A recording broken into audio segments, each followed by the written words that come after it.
20. Kansas City pulls it out. And after the game, Melissa Stark with the quarterback and his record-breaking tight end. Patrick, I have to start with you because you couldn't scramble. You were limping all around. How did you manage to get through this game with that ankle? Yeah, I mean, it's a credit to the guys around me. The offensive line kept me clean in the pocket, knowing that I couldn't move, and guys made plays around me. And that's what a great team does, is when somebody gets a little banged up, everybody around them steps up. I was watching you on the sidelines. You clearly did not want to come out of the game. You did not want to go in the locker room in the second quarter. What happened there? Yeah, I did not want to go, and they kind of gave me the ultimatum of I wasn't going back in unless I went in there. So they're trying to take care of me. We got a lot of great people over here, but it's going to take a lot to keep me out of a football game. Do you know exactly what the injury is? You said you took x-rays. They were negative. Yeah, x-rays are negative. They haven't diagnosed anything yet, but I'll be good to go. All right, I have to ask you, so when you see him get injured, what goes through your mind? I mean, you don't want to go down the terrain and thinking the worst, but you automatically do. He's our fearless leader. We goes, he goes, and even when he had to step out, he was still on that sideline making sure we were good and making sure we were locked in, and that's why he's the ultimate competitor. Even when he's down, he's still not out. And you had just an incredible night, a career-high 14 catches. You had 2 touchdowns. What was working for you? I'll tell you what was working for me was everybody around me. We got the ultimate team right now. We're playing great ball on all 3 phases. I can't say enough about Chad Henne stepping up and doing his thing. This ball goes to Chad Henne right here. Anything's possible, baby. Patrick's over here saying, yes, sir. What do you want to say about Chad Henne? Yeah, Chad Henne, man, he's been in the building every single day. He's made me so much of a better quarterback in the way he teaches me, and just the most ready to go at all times quarterback, man. And it's a special type of guy, and he stepped up and drove 98 yards, touchdown, and which ended up being a difference in the game. By the way, you don't have to give him your game ball because he already got one, just so you know. I want to talk about the chemistry between the two of you because you were telling us this week that you can just read his body language and you know what he's going to do. How special is your connection? I'll ask you both. Yeah, I mean, it's a lot of reps. I actually missed him on one. He went out and I threw it inside, but we'll get back with that and get that route again. But he's one of the best, if not the best tight end of all time, man. Made my career so much better, and in the playoffs he gets even better, which is good for me. What about your connection? Come on now, you just said it right there. All I know is that we enjoy our time on the field as much as we enjoy our time off the field. And that always meshes well when you're talking about a team sport like football, baby. 5th straight AFC Championship game. Where are each of you going to watch tomorrow to see who you're going to play, Bengals and Bills? I'm sure it'll be my house or his house. That's how it usually rolls. So we'll get the whole group together, watch it as a team, and then be ready to go whoever it is. Awesome, guys. Congratulations. The Jags on the other side as the Chiefs get ready to go to their 5th consecutive AFC Championship game. The Jags account just says, hell of a ride as their season comes to a close. A season after what was a debacle in 2021. They got a better head coach, and he's at the podium. Here's Doug Peterson.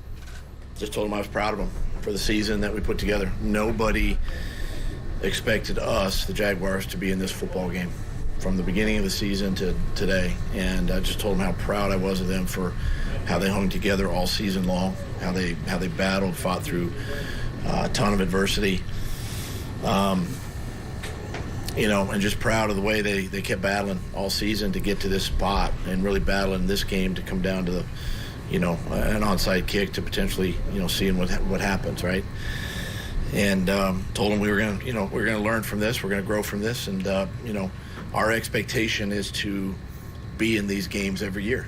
I mean, that's that's our expectation, and this was a good first year for all of us. Doug, what do you see from Trevor being able to bounce back, obviously from the interception at the end of the game there? As far as like moving on. Yeah, just like in the off season. No.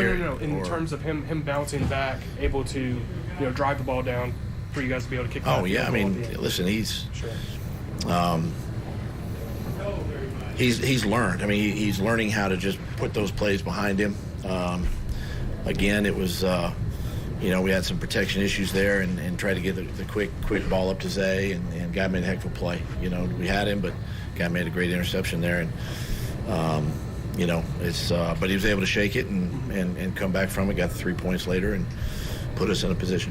Doug, what can you say to your team afterwards to obviously the disappointment of this being 15, 20 minutes ago is going to be the prevailing feeling. But did you in any ways try to convey to them to remember what was done over the course of this season in the off season instead of dwelling on this last loss for too long? Yeah, I mean, it's not about, obviously, yeah, we're all hurt.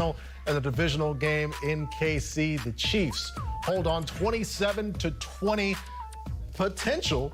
We do have the first leg for this. Let's call it an AFC Super Bowl. It could be a neutral site game in Atlanta, depending on the results that we get for the rest of the weekend. There was a Riley Patterson field goal, and I think one of the plays of the game, ultimately looking back at it, Harrison Butker stopping Jamal Agnew on that kickoff return. Well, let's go through the highlights here, Sean, before we talk about the plays. There's one of the 14 Travis Kelce catches. This was early on. This is when Mahomes had two good ankles, and the Chiefs looked unstoppable early, Sean. Yeah, nobody better down in the red zone drawing up plays than Andy Reid and Mahomes executing. But look, Trevor Lawrence not to be outdone. A nice little play fake right here. Christian Kirk lined up in the backfield as a running back, and Lawrence hits him for a touchdown. This right here, the biggest factor in the game right here, Patrick. The injury to Mahomes. The defensive lineman lands on him right here, and you see that ankle right there. Oh, that just hurts. Seeing that, Chad Henne warming up. It's not new for him to come in, but it certainly changes the offense. But that guy right there, how about Pop? How about my man Pop? This Rutgers Scarlet Knight, look at him go with the Roger Craig high knee Pistons. just one of the more violent runners. This drive started on the 1 yard line, and Chad Henne comes in. They're throwing from their own end zone. Chad Henne leads the Chiefs on a 98-yard, 12-play touchdown drive. So they lead 20-10 here in the fourth quarter. There's Trev looking for Zay Jones, and he's got him. That flag was on the Chiefs, so disregard that. The Jags driving and in scoring position and finishing off. It's Travis Etienne showing the burst for the touchdown. Yeah, nice cut back there by Etienne down in the red zone. He's been, when he's healthy, you could see the type of game-changing back he can be. And then Mahomes, just another jump pass, all right, off the other foot. We saw him do a jump pass earlier on from the other foot. And I tell you, even with one leg, that guy is still dynamic. And after Jamal Agnew has a great kickoff return, the Jags have first and goal. It was close to not even being a catch in the first place, but he does catch it and he fumbles it. And then after the Jags get the ball back, Trevor Lawrence picked off another free runner on the inside.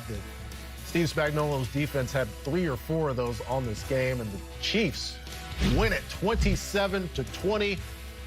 And then the league account just says on to the next. And that next game could potentially be in Atlanta, depending on the results of how things go and how things turn out. But they had a pretty solid, strong opponent here at home, and with their quarterback on one leg, and the Chiefs found a way, Sean. Yeah, they did. And look, for Jacksonville, they're going to get on that plane and they're going to say, man, we had a shot. That fumble by Agnew, the interception by Trevor Lawrence, it's a one-score game. If they go in and punch it in, instead of that fumble right there, it's a totally different game.